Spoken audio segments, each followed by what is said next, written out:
Gawa sa pagsiguro nga luwas og hapsay kining usa ka pawn shop sa Negros Occidental, adunay free intermission number gikan sa usa ka sikyo nga todo hataw sa pagkiay-kiay at tubangan siyang gibantayan nga pawn shop.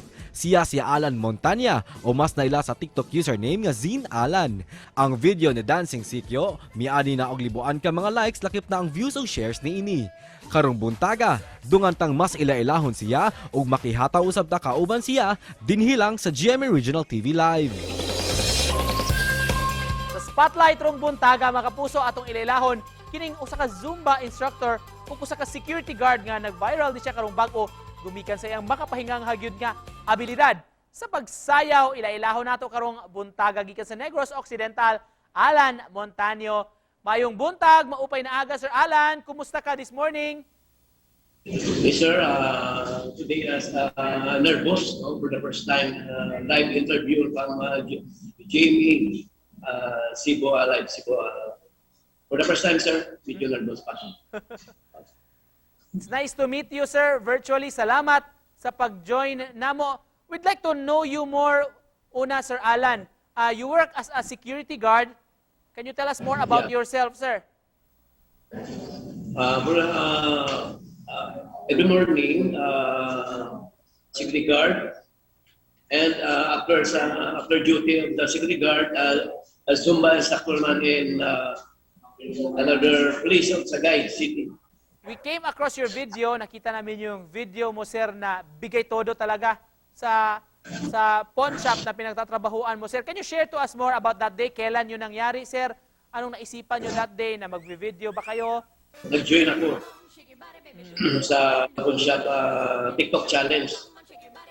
So, nakatuloyan, sir. Naka-second place ako sa whole Philippines. Oh, nationwide pala ito na contest, sir, sa pawn shop. Walang pawn shop security guard lang, sir. Ano reaction mo, sir, na nag-second place ka? Very, sir, happy. As in, marami kami na nag-join. So, naka-second place ako. So, nagpasalamat ko na nadala pa ko, sir. Itong love mo for dancing, sir, yung abilidad nimo sa pagsayaw, kanus aman ni na-develop, sir? Bata pa ka? Musayaw na gyud ka? Usually, sir, high school, lang ako, sir.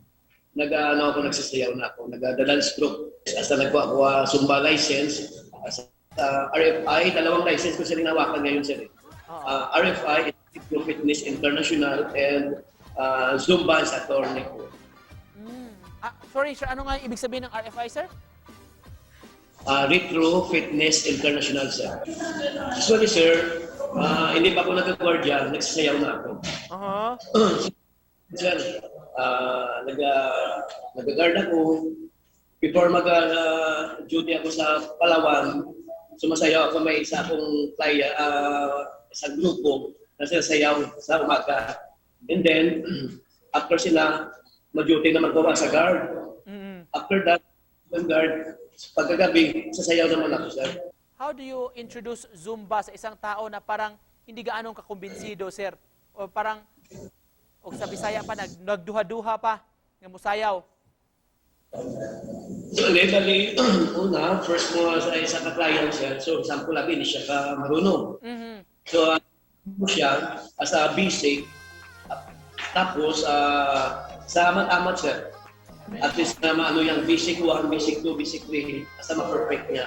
Yun. Kasi lahat ng mga nag-sumay, hindi sila magaling sumayaw. Nakay music diya karon, sir? Pwede ka na mo pasampolon og sayaw? Bubo lang ko, sir. Pwede Short siya. lang. Short lang, sir. Gusto mo Sir. sayaw, sir? Ikaw bahala, sir. Anong gusto mong sayawin this morning, sir? Para lang pampagana sa ating audience, sir, bakit? Buntag ba yan? May music.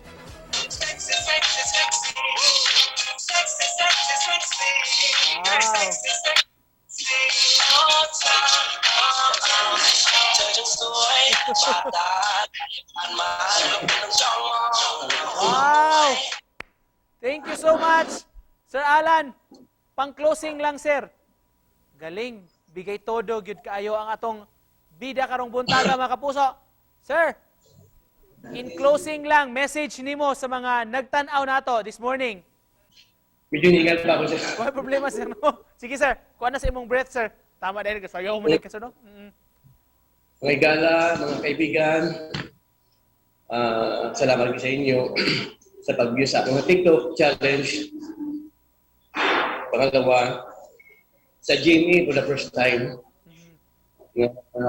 nakita niyo kung ano ka, simple lang si Alan sa pag-TikTok. So salamat kayo sa inyo. Kapuso, Zumba instructor o security guard Alan Montaño. Salamat, sir.